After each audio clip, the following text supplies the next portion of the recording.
All right, looks like we are going live.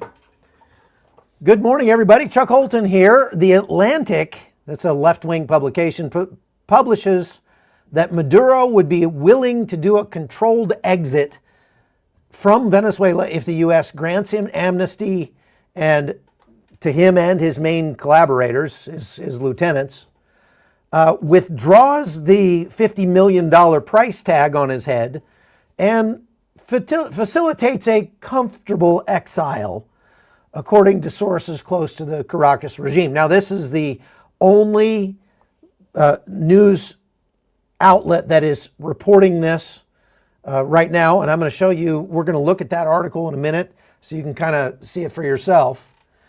But that is a pretty big departure from the pretty defiant tone that Nicolás Maduro has taken thus far. So we're going to be talking about that today. We're going to talk about the developments in the buildup of the military, further strikes taking place in the Pacific and the Caribbean, and I'm going to show you a little more of what I saw when I was in Trinidad over the last week. So you're going to want to stay tuned for all of that. Do me a favor and post where you're coming in from. I'd love to see where you're all watching from. Connie and I were cracking up reading some of those comments last night because we literally have people from everywhere from odd West Virginia to Ding Dong, Texas, to Croatia and the Maldives and Kiribati. I had to go look that up. Like, where in the world is Kiribati? It's an island in the middle of flipping nowhere out in the Pacific Ocean. A tiny, tiny, tiny little island. How can they even have internet out there? It's incredible. People from Australia and Netherlands and everywhere, India, you name it. It's just incredible, all the people who are tuning in every day to watch this show. Personally, I don't understand, because I wouldn't watch me. I wouldn't find myself that interesting. But hey, there must be a few people around the world who do. So we're going to keep doing it just for you guys. So we're going to talk more about the USS Gerald Ford and all of that coming up in this podcast. Now, first of all, I want to say thank you to our sponsors, which is Brightcore Nutrition and their great product, Kimchi 1, which will help remove the microplastics from your body. I'm gonna save the ad read for that to the end of this show. So I'm not gonna show you that right now. You're gonna have to stick around to find out more about that at the very end, but it'll be worth your time, believe me. And so if you have questions, we're also live streaming on X right now. This is something new that we're trying out. So we'll see how that goes. And I thought I saw a question go by just a second ago, but maybe not. Where did that? Oh yeah, here we go. So I'm going to get to the questions at the end, but I'll hit this one here. If Maduro steps down, will the cartels keep sending money to the USA? For sending money? How are the cartels sending money to the USA? The cartels are making money off the USA, not the other way around, Yvonne. So the cartels are sending drugs to the USA, and part of the reason that President Trump wants regime change is because he wants to put a stop to that. We are building up forces in the Caribbean to an extent that we have not done in many, many years. This, in a lot of ways, looks like the lead up to the invasion of Panama, which I participated in back in 1989. And so, they're rebuilding a naval base at Roosevelt Roads in Puerto Rico. Looks like they're going to be semi-permanently stationing several thousand troops there from the 11th Marine Expeditionary Unit and others. However, I went to Trinidad last week because the rumors floating around were that the Trump administration was going to okay strikes inside Venezuela within 24 to 48 hours. That's what everybody was saying. Now, after that came out in the news, the Trump administration walked that back. And Marco Rubio, for example, came out and said, I don't know where you're getting your information, but that's not true. That was after I'd already gone to Trinidad, so I was there, and so I got some good information there, but that attack did not happen. Now, while I was in Trinidad, the 60-day window ran out where the Trump administration technically would need to get congressional approval to go any further in their strikes on drug vessels out in the Caribbean or strikes on land or anything like that. And that really is kind of a nothing burger because previous administrations, including the Obama administration and the Biden administration, both had employed military force for various reasons for periods much longer than 60 days and saw that deadline of 60 days come and go where they have to brief Congress on it and get permission to continue. And they had just blown that off and just kept going and nothing really happened. So it appears that it did appear that the Trump administration was going to just do the same and blow that off as well. However, they didn't. They didn't blow it off. It took them a few extra days, but they did brief Congress. And the interesting thing is what they said when they briefed Congress was that they really don't have the legal justification to strike on the ground in Venezuela right now. Okay, it says it currently has no legal justification to attack Venezuela. Now, this could be a feint. Okay, this could be political theater designed to throw Venezuela off the scent right before the Trump administration strikes in Venezuela. And there is some thought that that might be what the administration was doing. There's yesterday another U.S. bomber aircraft was flying combat patrols right along the coastline there in front of Caracas. Now, I can tell you why they're doing that. They are trying to ascertain the radar capabilities that Venezuela has. So they keep flying these combat air patrols right offshore so that they can figure out how robust Venezuela's radar or air defense strategy is, what kinds of technology they can employ, and where that technology is located. That would make it, that would be vital to information to gather before there was an actual strike on Venezuela. So this is what they would call shaping the battlefield at this point. Because now what they're doing is they're figuring out target packages. Where would they target inside Venezuela? Now, Big Kim says, I don't think Chuck understood your question. The DEA, FBI, IRS, DOJ needs to get crooked judges, troopers, etc. here ASAP, or the snake will just grow another head. Big Kim, I have no idea what you're talking about. Sorry.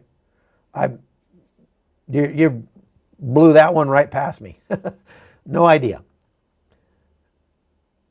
That has nothing to do with what I'm talking about, at least. Now, the Trump administration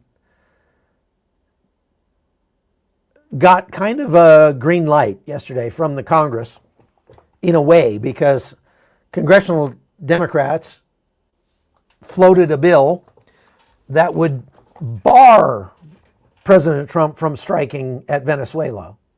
would basically make it illegal for the Trump administration to do that without further permission. And it failed by a vote of 51 to 49. I'm sorry, that must have been in the Senate. And so by it failing, the Senate failed to limit President Trump in what he could do with regards to Venezuela for the time being. That's kind of interesting to see, meaning, of course, it was party line vote, and there was even, I think, Rand Paul, who was a Republican, that voted voted for prohibiting strikes on Venezuela. And he's saying, look, I want to see Nicolás Maduro step down as much as anybody. I want to see drugs diminished coming in from Latin America as much as anybody. But there's a legal process for this. And the legal process is you have to get permission from Congress before you go to war. The Trump administration says that they have declared, and it's an what do they call it? Undeclared international conflict or something like that against the narco traffickers. And so far they've killed about 67 people striking these drug boats that are offshore in international waters. A lot of people, including American politicians, believe that those boats are being struck as they're transporting drugs between Venezuela and Trinidad. But as I showed you while I was there in Trinidad, that's not the case, because there are no international waters between Trinidad and Venezuela. And if a boat was struck traveling between those two nations, everybody would be able to see it, because you can literally see the Venezuelan coast from the Trinidadian coast, and it's only 7 miles across. So you'd be able to see the smoke from the boats that got struck. And I talked to a bunch of fishermen and people that live on the coast there, and everybody said, no, we haven't seen any indication of boats being blown up. We've just heard that they're being blown up. So what that tells you is, okay, if the Trump administration is telling the truth and they're striking these boats offshore, meaning out in international waters, they'd have to be 120 miles off the Venezuelan coast to get into international waters. Now, the Trump administration says that they've tracked these boats. They know exactly who's on them, where they're coming from, who they're affiliated with, what they're carrying, and where they're headed to before they blow any of them up. And I don't have any reason to disbelieve that, because we certainly have the intelligence gathering capability to see that sort of thing. Now, in a way, it appears that the Trump administration is sort of attempting to blockade Venezuela without actually blockading Venezuela. You know, a blockade is where you send your ships and you park them offshore and you don't allow anything to go in or out onto the coast of Venezuela. That is considered an act of war by international law. And so that would put us legally at war with Venezuela if we were to do that. We don't want to, apparently, it looks like the Trump administration doesn't really want to go that far just yet and go to war with Venezuela. As they said when they briefed Congress, we don't believe we have the legal justification yet to go to war with Venezuela. And if what the Atlantic is reporting is true, which here's a picture of that article from the Atlantic called Why Venezuela? And I just want to read for you the actual text of what they said about whether or not Nicolás Maduro is willing to step down, because the reports about that report, I think, go a little bit farther than the report itself. So what I'm going to show you here is the actual paragraph in this report that they're referencing, and we'll read it together.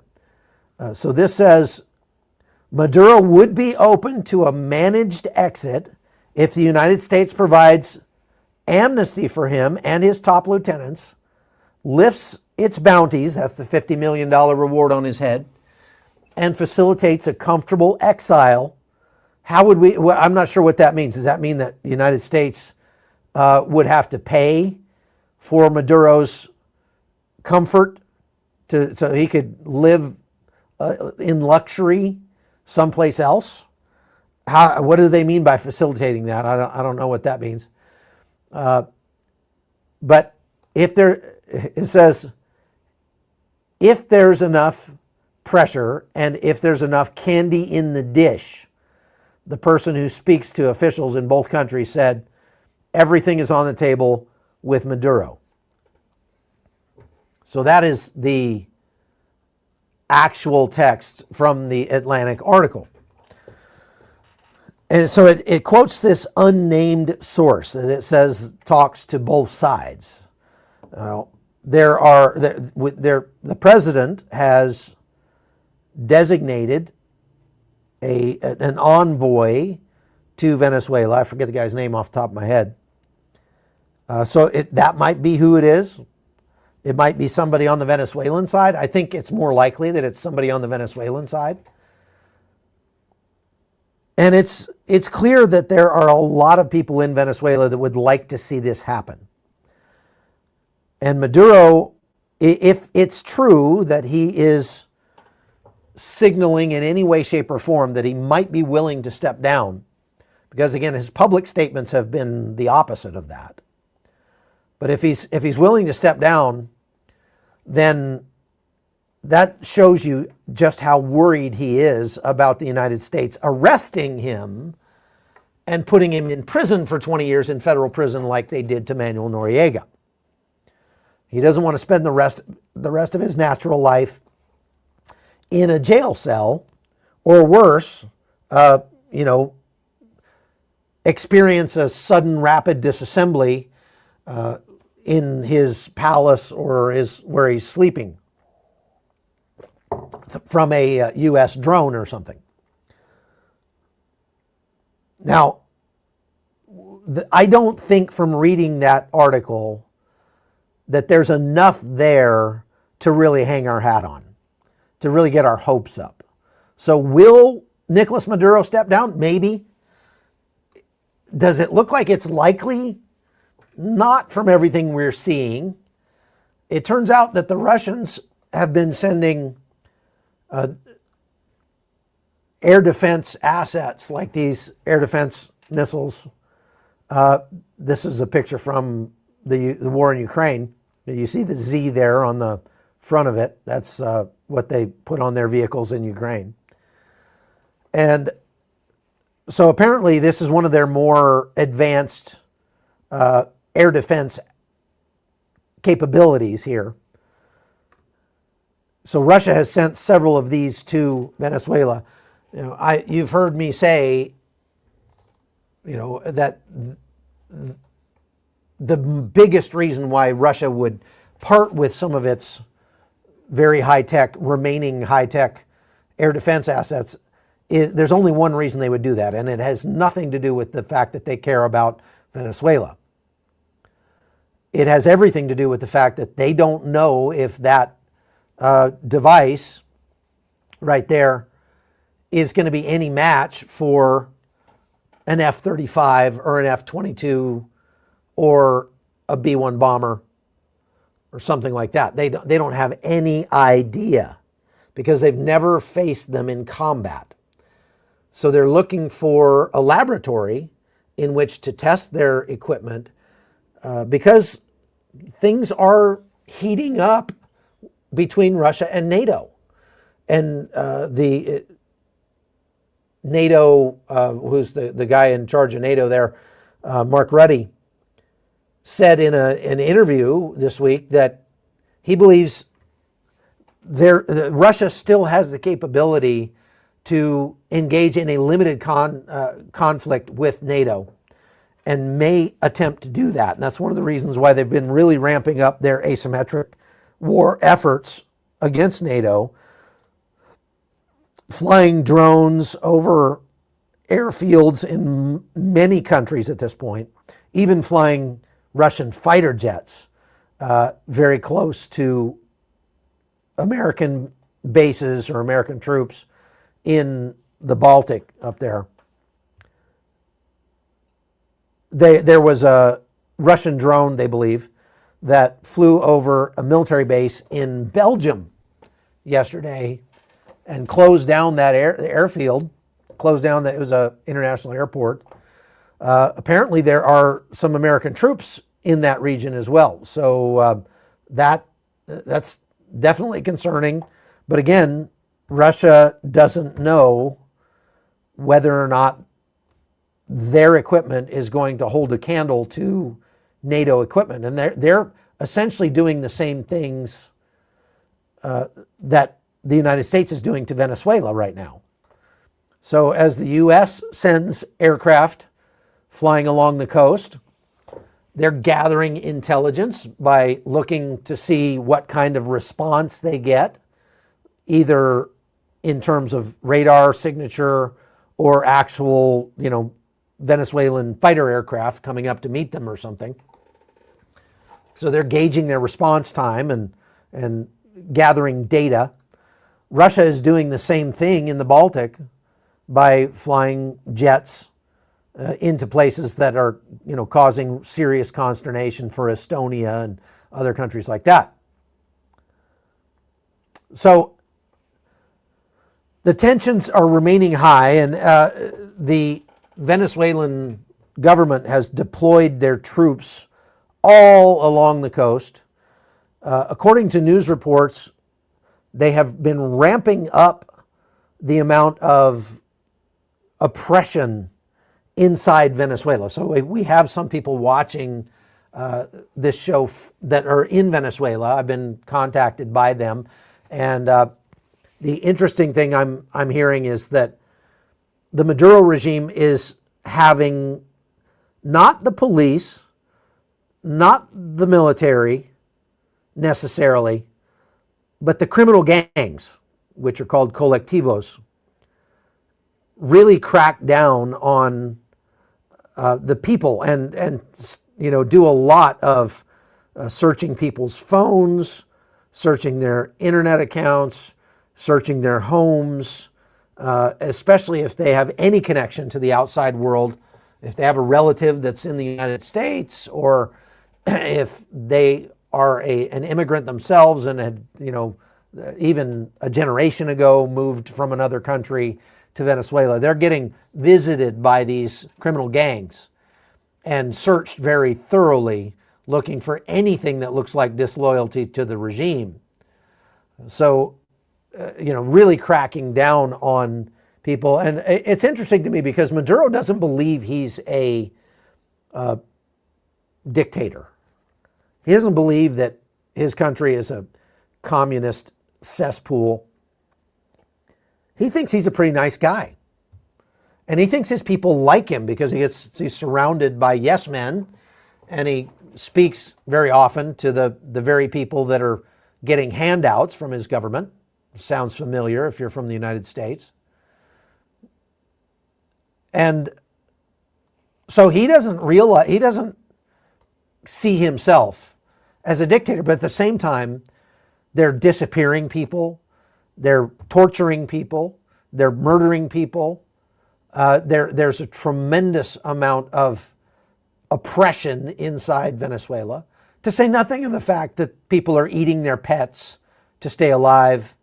I went on a kick this morning on X, posting memes about socialism because, we're just elected a socialist in New York City. And so posting a meme about socialism is just amazing to me that people would ever believe that socialism could work, could be a legitimate, profitable form of government that maximizes human flourishing. It doesn't maximize human flourishing. It's a lowest common denominator worldview that draws everybody down so everybody's equally miserable. And so certainly not, something that we ought to be welcoming in the United States. Jake says the National Bolivarian Intelligence Service, that's FANB, has several secret prisons and has some of the worst forms of torture based on what I've been briefed on. Folks, I can vouch for that because I spoke with a fairly sizable group of former Venezuelan soldiers who had defected to Colombia.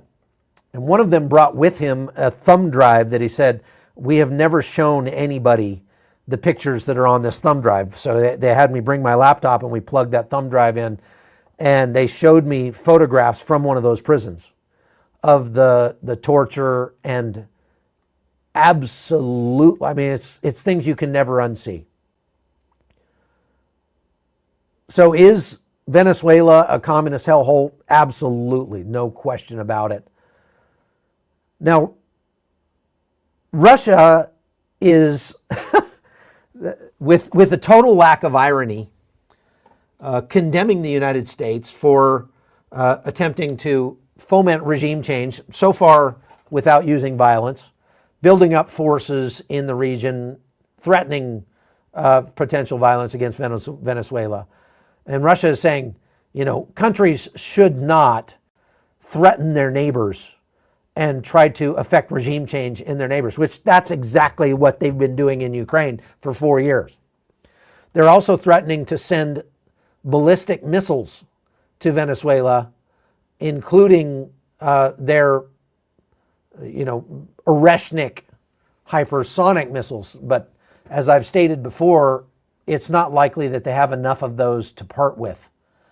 So it's not likely that they'll actually send any of those to Venezuela. President Trump was speaking to the American Business Forum a couple days ago, made a point that said, look, all of this is not just about Venezuela. It's as much about stopping the drugs from coming into our country as it is about affecting regime change in Venezuela. But if we look a little deeper into that, affecting regime change in Venezuela, it can't really be about the drugs because there's not that much, there aren't that many drugs coming out of Venezuela. There are many more coming out of Colombia. If we really were going to seek regime change in order to stop the flow of drugs, we should be trying to overthrow President Petro in Colombia. But we're not. So what it is about is not just stopping the drugs, but stopping the illegal migration, getting rid of the, what are you doing? Sorry, I'm getting a drink. Oh, would you get me one? What do you want? Anything? Hey, everybody. She's not on camera. No. What do you want? Anything. It was fun. Thank you. So it's not just about the affecting regime change in Venezuela. Is going to have as much to do with stopping the push factor that has caused 600,000 Venezuelans to come to the United States illegally over the last 5 years. Right now, what we're seeing here in Panama are a reverse migration. A lot of those Venezuelans that were in the United States have voluntarily self-deported and are coming back through Latin America and taking boats rather than the big barrier is that Darien Gap between between Panama and Colombia. They had to walk through coming north because the Panamanian government wouldn't allow them to take boats. But the Panamanian government is allowing them to take boats to go back the other way. So they're taking boats around the Darien Gap and they're going back to Venezuela. That is a huge win on the part of the Trump administration. He is motivating people to deport themselves, and the Trump administration is doing the same. They're deporting as many as they can. That's good for America. And so this idea that they want to affect regime change in Venezuela is to make it more appealing to people from Venezuela to go back home. As I mentioned, Venezuelans are very patriotic people, and many of them have come out of Venezuela, say, I would love to go back to my home. I just can't do it while Maduro is president.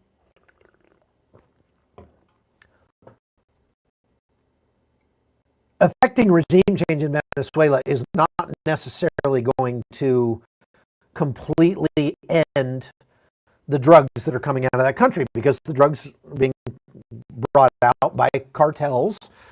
There is some overlap. The cartel members that are part of the government, like especially Maduro and his vice president and others. But Trinidad, they're not government officials. They're just thugs. And so they will likely continue to try to bring drugs up to the United States and make money that way.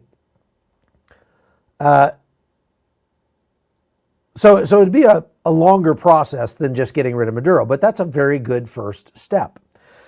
On top of the immigration issue is also the issue with Hezbollah, Hamas, terrorist organizations supported by Iran that are using the drug trade in Latin America to fund their operations in Lebanon and Gaza and elsewhere.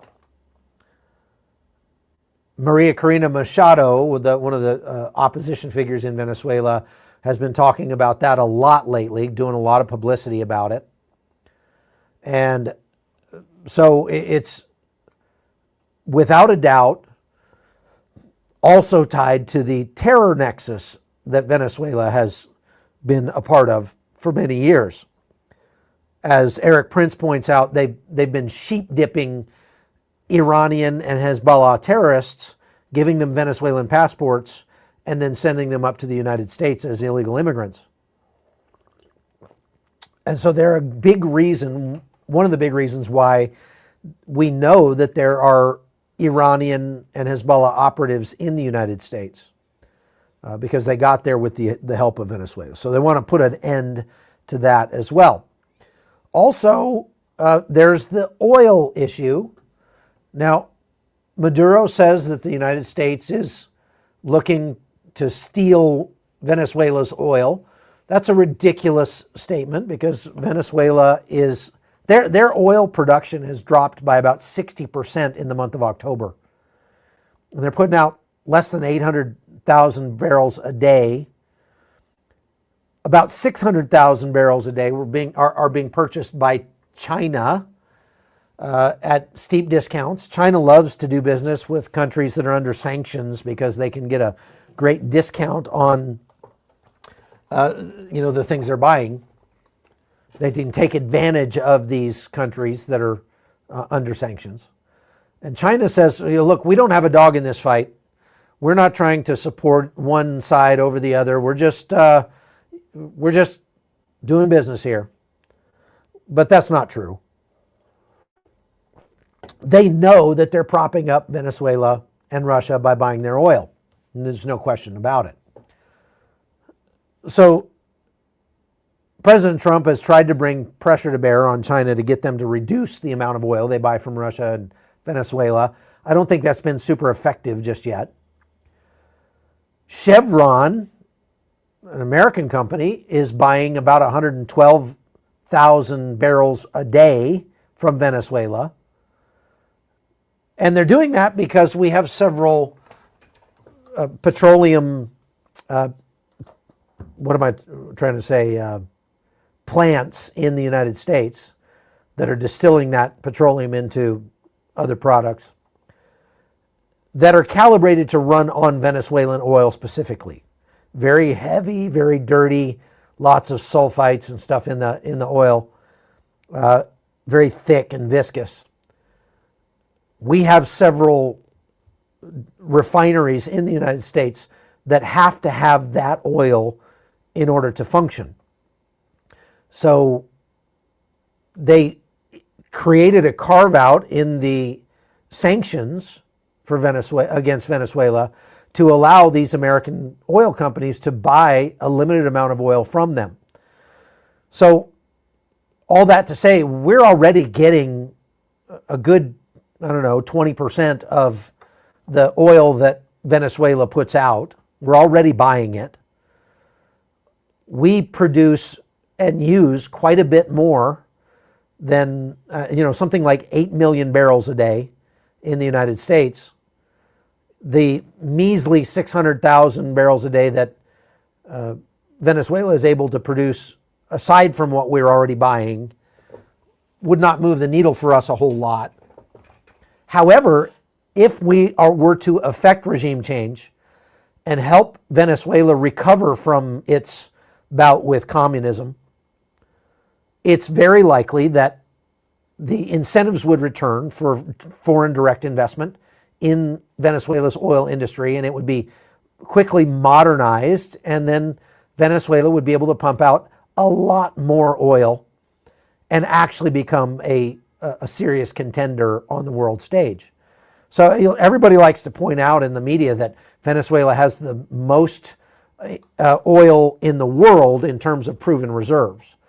But what I'm saying is that that doesn't mean a thing if they can't get it out of the ground. And because of the corruption, because of the communism, their deferred maintenance and all that on Venezuelan the oil industry, they just can't compete. They're just not even relevant on the world stage at the current time. Okay. El Charlie says this is why PDVSA, that's the Venezuelan oil conglomerate, back in the 90s bought Citgo and their refineries in Louisiana to optimize for them for Venezuelan crude because it is so heavy. Yeah, and then they were selling that in the United States. They're not selling it in the United States now. They're not able to do that. But they did want to keep, there's 2 refineries that they kept running, and they need that Venezuelan oil to do so. Now, all of this, this shenanigans going on between the United States and Venezuela are having ripple effects on other countries throughout the hemisphere. And as I talked about this week when I was in Trinidad, Trinidad is one of those that is most affected by what's going on in this region. So I put together this, I did an interview with a guy named, Ian Allen is his name, who's a Trinidadian journalist, I guess for lack of a better term. He's got a very popular TV show in Trinidad called Crime Watch, where people send in anonymous crime reports and videos and stuff, and he, comments on them. And he's very well known across the islands. He's a, let's just say, a fairly flamboyant figure, a nice guy. I enjoyed getting to meet him, but you'll see what I mean when I say flamboyant. He kind of has this vibe going on. You'll see what I mean. It's like an Elton John vibe. But listen to what he has to say, and I'm not being disrespectful at all by putting subtitles on it because he's speaking English, but the Trinidadian accent is pretty difficult for me to understand, and I imagine for many of you. So I want you to be able to read what he's actually saying while he's saying it if you don't understand him completely, to get a better feel for it. So take a listen to just a couple of sound bites of our conversation a couple days ago in Trinidad. An influx, a high influx of Venezuelan nationals coming to Trinidad. And as a result of that, we have seen an increase in crime. And we had given them, initially we had given them a certain degree of accommodation, permission to stay, but remember, these people that are coming across, we don't know their history. And I can tell you that we have seen a high influx. It's more than 60,000. It can be maybe documented as 60,000, let's say 40 to 50,000. But there's way more than that. The presence of these persons here, that is contributing significantly to a high crime rate in Trinidad and Tobago currently. We have seen, even with respect to the drugs, based on our geographical location, the fishermen were saying, and a lot of people were saying that it's very hard for the traffickers in Trinidad, for persons waiting for contraband, for persons waiting to bring drugs in, because nobody's taking that chance. So I can tell you what America did and what they continue to bring that presence. We are seeing a drop in the drug trafficking trade. You understand? This is the Gulf of Paria behind me. These islands over here are still part of Trinidad, but the closest point that you can get in Trinidad to Venezuela. And this route that we're on right now in this boat is the route that smugglers take if they're bringing drugs or people or whatever across to Trinidad. So there's a heavy presence of the Coast Guard of the Trinidad and Tobago Armed Forces that patrols this area, but of course most of the smuggling takes place late at night, and the fishermen who ply these waters to just try to make a living are now being told not to go more than 2 kilometers from the shore for the time being, because they're all afraid of getting blown up. But I would tell you something again. Based on our location, a lot of persons in the Caribbean, maybe they are not in support of the presence of the U.S. ships here. But at the end of the day, we are the closest nation, we are the closest island to Venezuela. So we are the persons who are feeling that crime, that kind of pressure. Again, based on the presence of the ships and whatnot, recently we had a military exercise. Tensions between the United States and Venezuela. An American warship has arrived in nearby Trinidad and Tobago. Venezuela has called it a provocation. It also claims to have arrested mercenaries with ties to the CIA. U.S. Navy destroyer USS Gravely docked at the port of Spain. The U.S. Embassy says the ship will be there from the 26th to the 30th October for a joint military training with the Trinidad Defense Force. But Venezuela says that it's a military provocation by Trinidad and Tobago in coordination with the CIA. So as a result of that, they are saying that's provocation. The Venezuelans are saying that that is provocation. But you realize that the Maduro administration, they are not speaking to Trump. They are sending no message to him. All they want is peace. But they are targeting our government. They are calling the Prime Minister of the Republic of Trinidad and Tobago a murderer, a terrorist, all sorts of things. As a result of the presence of the military ships, we are seeing a reduction with the drug trade in Trinidad. The cost of drugs has skyrocketed in Trinidad. A kilo has skyrocketed because of what's happening in the sea right now on sea. Sometimes you have to fight the enemy. You have to fight the enemy. As much as you want to read a scripture, but you have to fight the enemy. This is a clear and present danger that we are facing with the narcos traffic, persons coming to Trinidad, coming to the Caribbean, coming to the U.S. Unless we don't stop them, it's over for us. So let's see, let's go back to me here. He's talking about the illegal immigrants that are causing a problem in Trinidad, just like they cause a problem in the United States. And one of the things he said at the beginning, I want to clarify, was that the crime rate has shot up as the number of Venezuelan migrants has shot up. That's something that we've seen across Latin America. Here in Panama, as we got a large influx of Venezuelans, the crime rate went through the roof. Fraud, theft, petty crimes, stuff like that. And as I said yesterday, I mean, I love Venezuelans. I support a lot of Venezuelans. I've helped a ton of Venezuelans in the last, 5-10 years.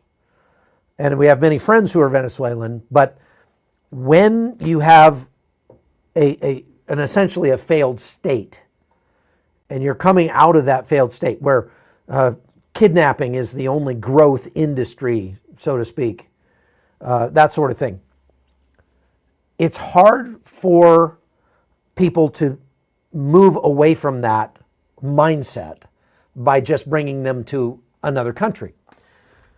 So we have seen that a per capita, very large percentage of Venezuelan migrants in the United States have been arrested for crimes.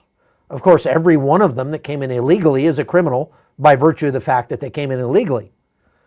But on top of that, many of them have committed other crimes as well. So that's one of the reasons why affecting regime change in Venezuela would be helpful for the United States, because it would provide an opening for people to go back home. Now, here's something very interesting that's happened.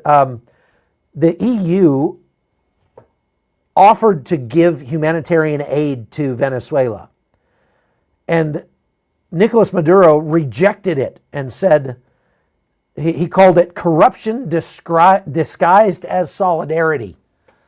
And he called it political interference. He says, we don't need your stinking aid. And at the same time, people are eating their pets and zoo animals and stuff inside Venezuela. It shows a really staggering level of disconnection from the true state of the economy in Venezuela. More than 70% of Venezuelans are living far below the poverty line. Again, more than 8 million of them have had to flee the country out of a country of just over 40 million people. So massive, massive problems.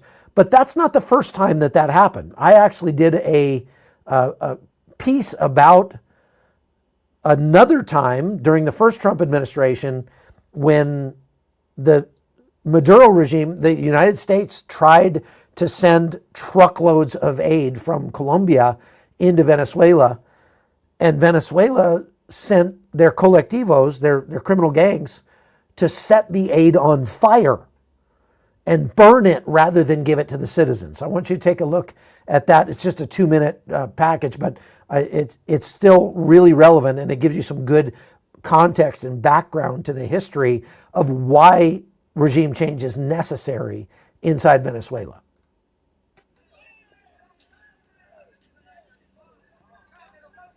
Pandemonium over the weekend as the supporters of interim President Juan Guaido attempted to get truckloads of humanitarian aid into Venezuela from Colombia and Brazil.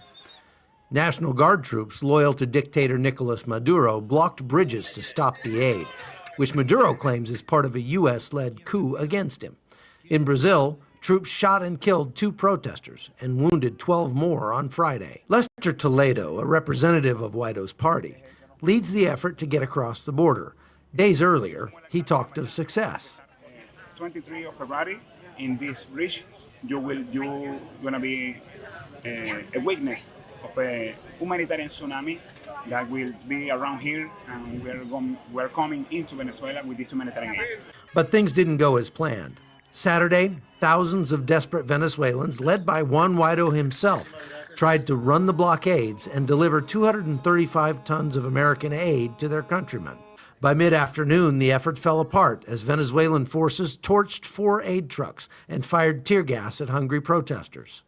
Just across the border, criminal gangs loyal to Maduro looted stores and attacked those supporting the aid effort. As hopes for change went up in smoke, protesters expressed frustration with the Venezuelan troops standing against them. We beg the National Guard to put themselves on the side of the Venezuelans. To think of your children, think of your families. Other Venezuelans told us though the aid hasn't yet made it. they're grateful for the American support. I know that God is with us all the time, and we have to tell you thank you to the American people, because we need you really. Chuck Holton, CBN News, Cucuta, Colombia. So that's that report from Cucuta, Colombia, just from the first Trump administration. And I mean, you just see the desperation on those women's faces as they're in tears, just begging for their government to allow food into their country because there isn't enough in their country.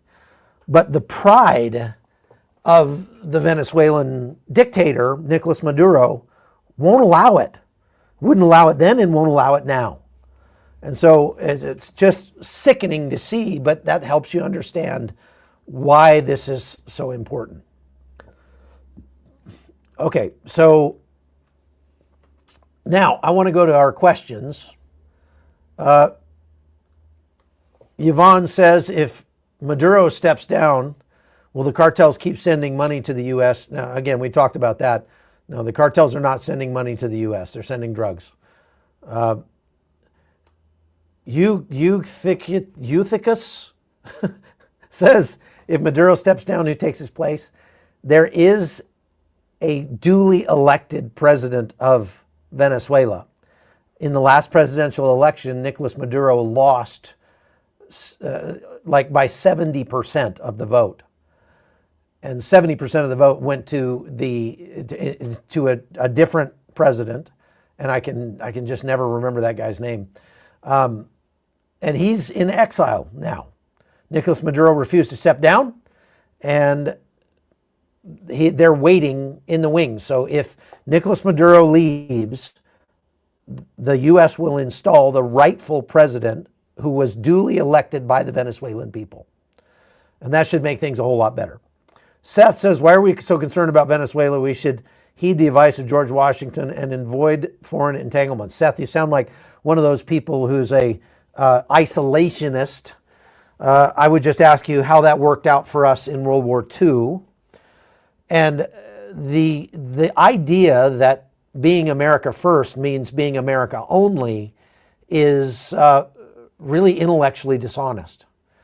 Because the world is a very small place. It's very deeply interconnected nowadays. And things that happen in other places around the world do affect America and Americans. And if we pull back from other countries, if we don't engage with the world at large, what we're doing is we're leaving an opening for our adversaries to take over. For China and Russia and Iran to have unhindered sway across the globe. And they will set the rules of trade, the rules of order, all the rules on the global stage. Do you realize that the United States imports more product than any other country on planet Earth? The fact that you can go to Walmart and get anything you want, that you can shop to your heart's content. You can go to Lowe's or Home Depot and you can find a exact 3/8 inch quarter turn nut that you need or whatever, is due in part to the fact that the United States has been setting the rules of trade and order across the globe since World War II. But as we are pulling back from that, we are having less and less impact, less and less to say about what happens to America as we continue to do business with the world. So it's a very short-sighted sentiment to say we should have no foreign entanglements at all. It was much easier to do that during George Washington's day because the world was not so globally interconnected as it is now. But things are different now. We need to be engaged in the world around us. And look, It's like saying, that's a very pacifistic view. It's like saying we don't need soldiers or policemen because the violence doesn't solve anything. Well, righteous application of violence does solve problems around the world.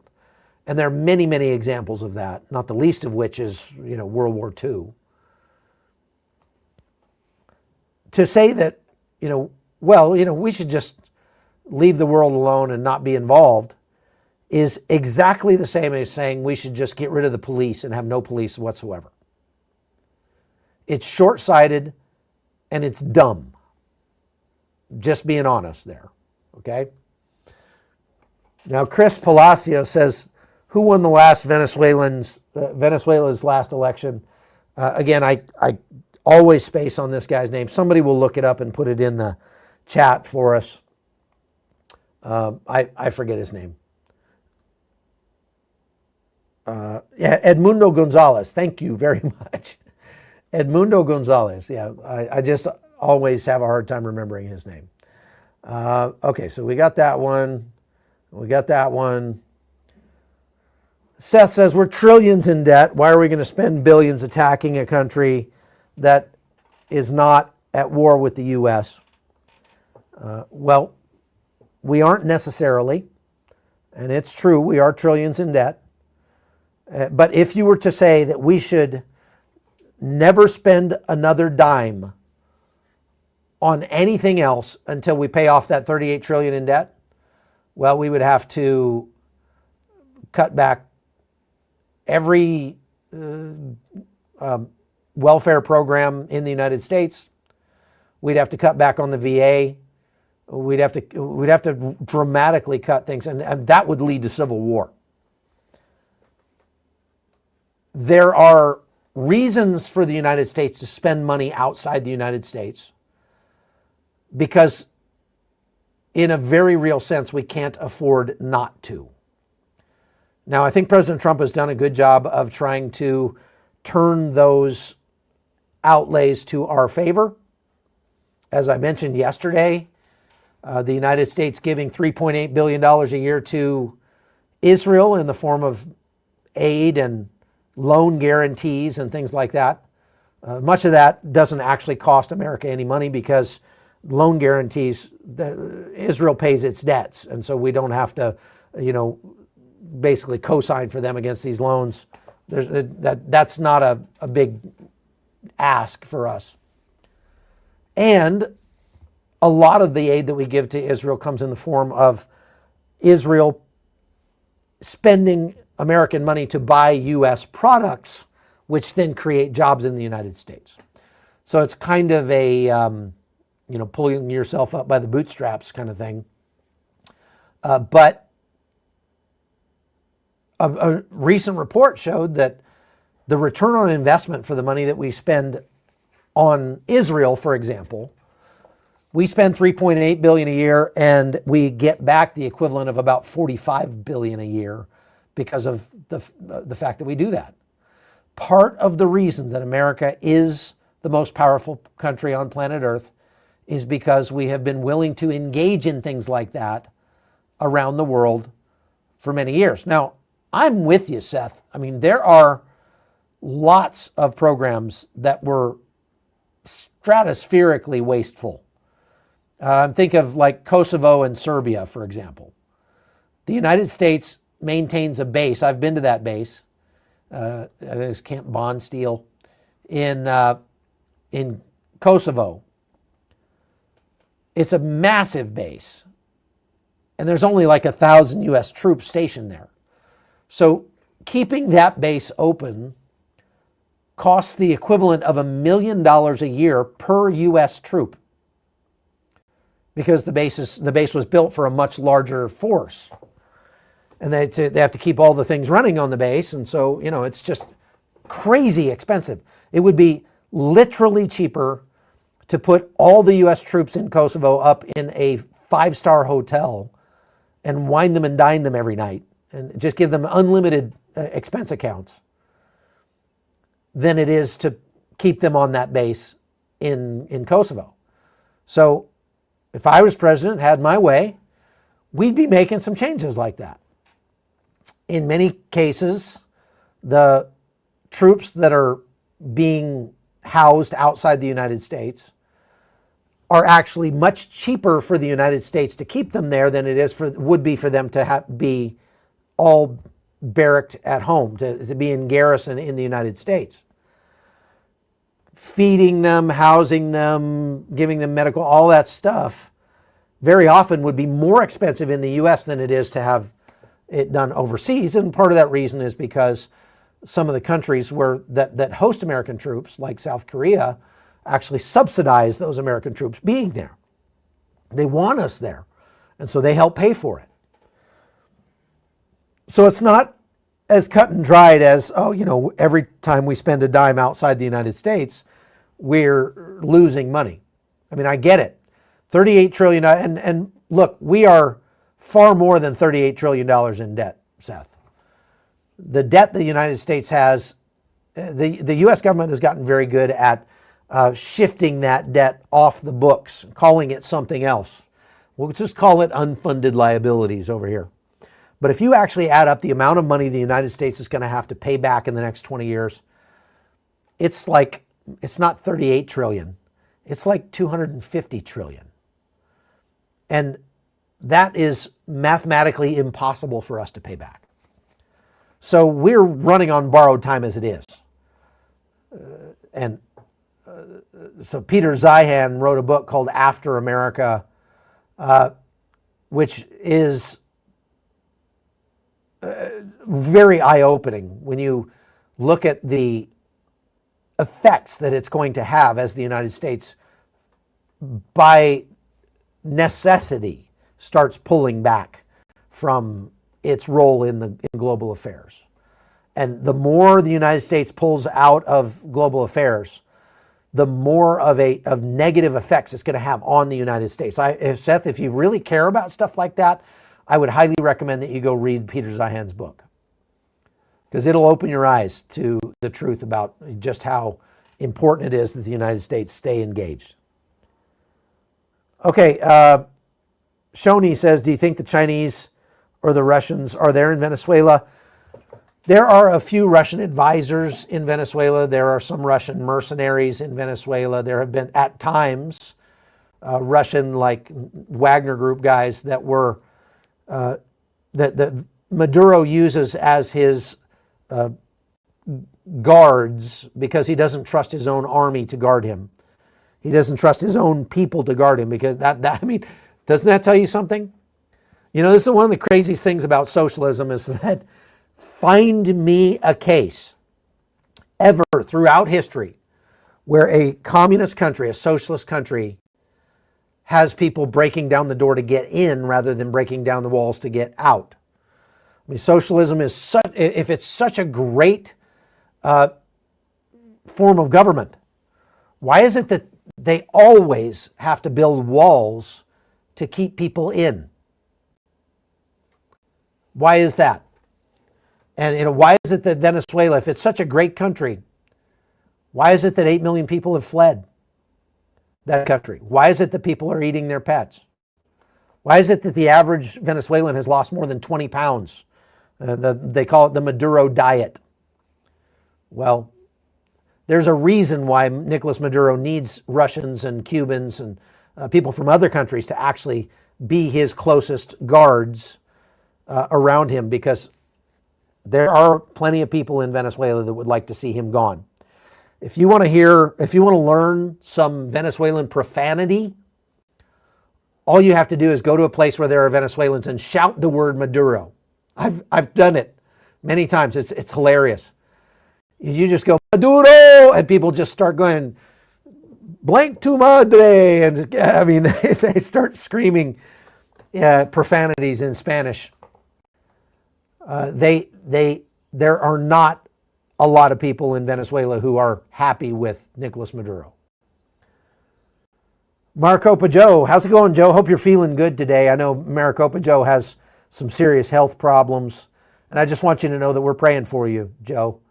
It is really sad to hear about all the medical challenges you're going through, and I want you to know that we are praying for you. We're asking God every day to heal you, to make you better, to help you find what you need to do to make yourself better.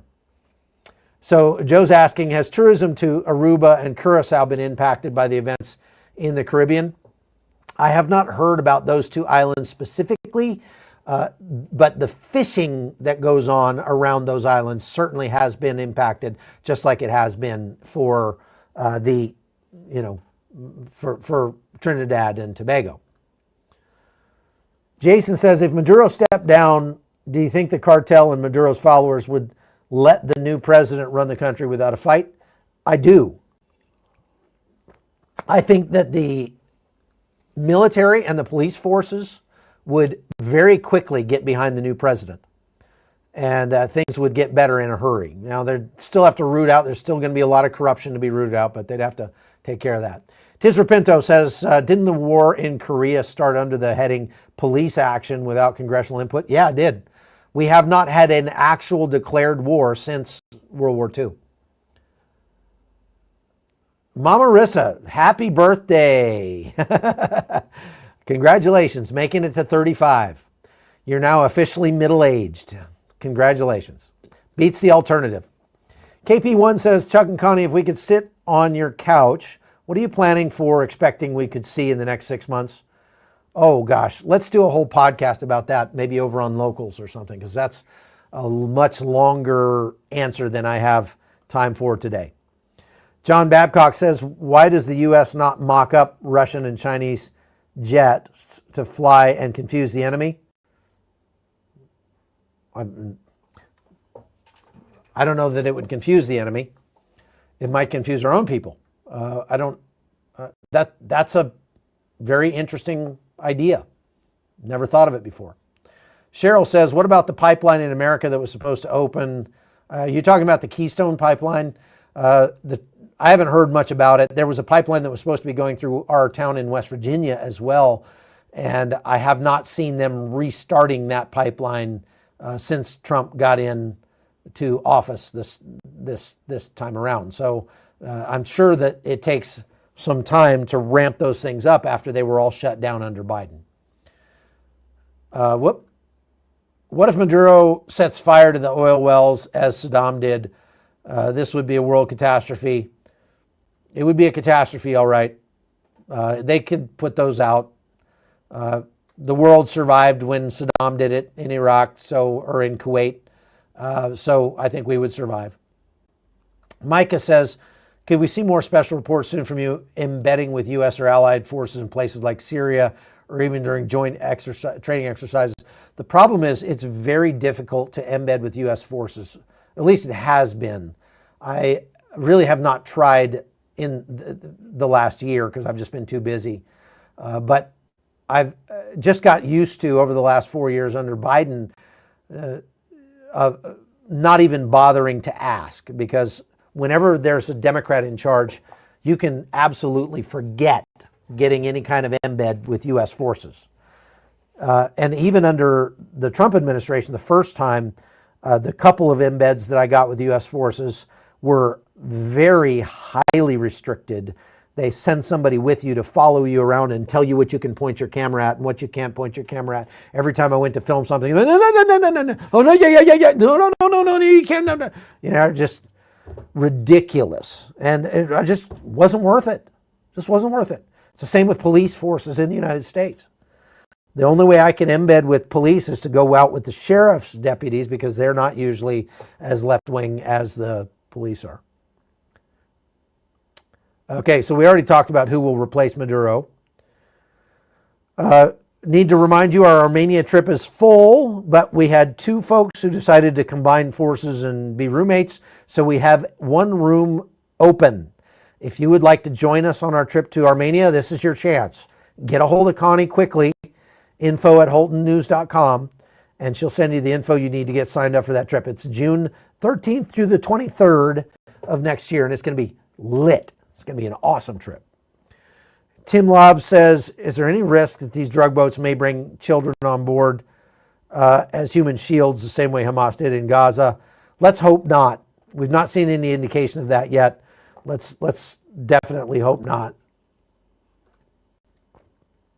Kite Runner says, your own doctors in America are prescribing drugs that kill people. Okay.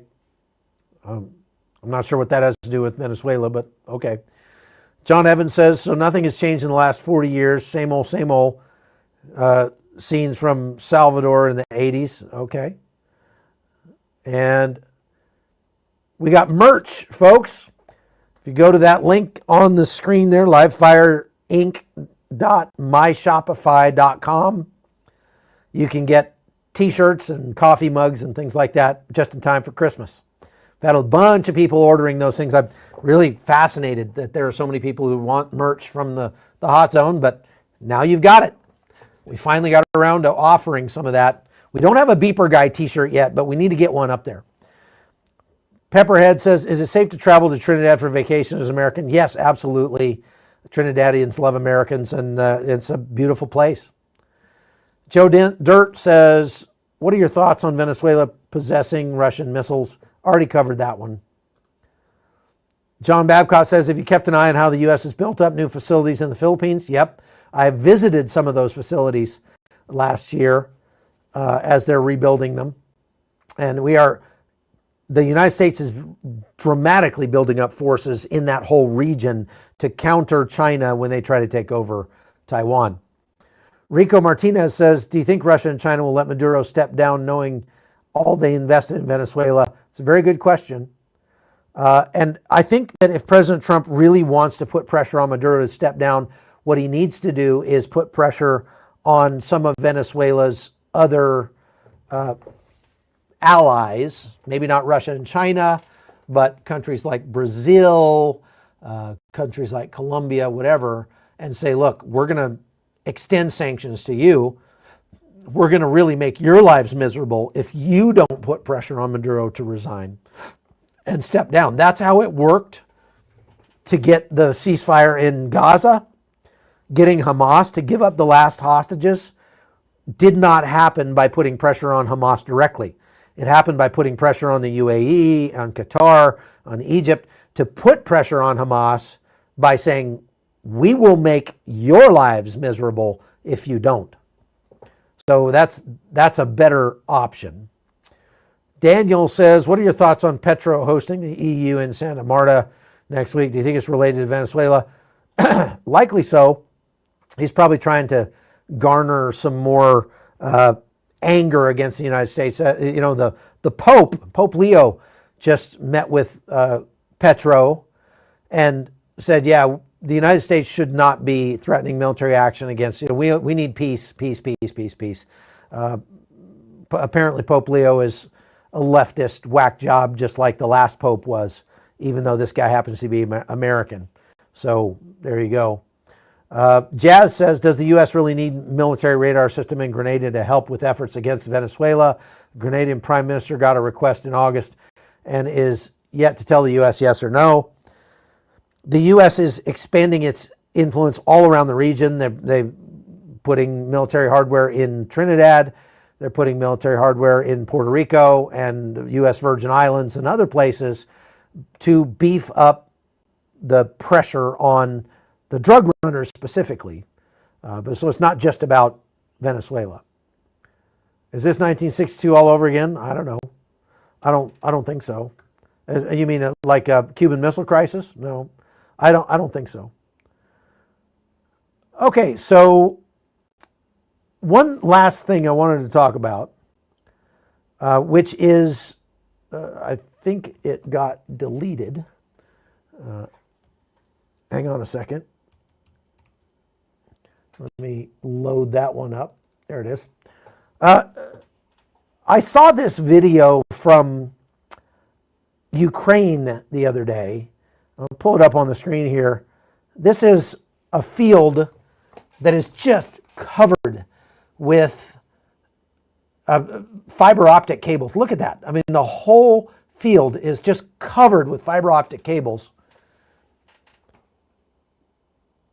from all the drones and everything that are happening in this war. And it's just crazy how much fiber optics are, playing a part now. But the problem is those things are causing a real